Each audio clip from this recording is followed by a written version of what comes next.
पुण्याला गेले की काही जण मात्र बुधवार पेठेमध्ये फेरफटका मारत असतात। मात्र आता बुधवार पेठेत जात असताना काही कागदपत्र देखील तुम्हाला सोबत ठेवावी लागणार आहेत।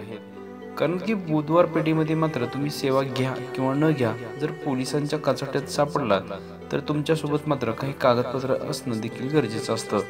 त्यामध्ये तुमचा एक मुख्य पुरावा म्हणजे तुमचं आधार कार्ड किंवा पॅन कार्ड किंवा तुमचा रहिवासीचा कोणताही पुरावा असणं गरजेचं आहे। कारण की बुधवार पेठेमध्ये मात्र काही टवाळखोर महिलांना त्रास देखील देण्यासाठी येत असतात। मात्र अचानक जर पोलीस आले तर तुमच्यापाशी काही कागदपत्र असणं देखील गरजेचं आहे। कारण की दिवसेंदिवस मात्र टवाळखोरीच्या घटना अनेक पुण्याच्या बुधवार पेठेमध्ये घडत असतात। मात्र अशाला चाप बसण्यासाठी मात्र पोलीस यंत्रणा काही वेळ सज्ज देखील असते। असाच एक भाग म्हणून जर तुम्ही पुण्याच्या बुधवार पेठेत जात असाल तर ही कागदपत्र तुमच्या सोबत असणे मात्र गरजेचं आहे।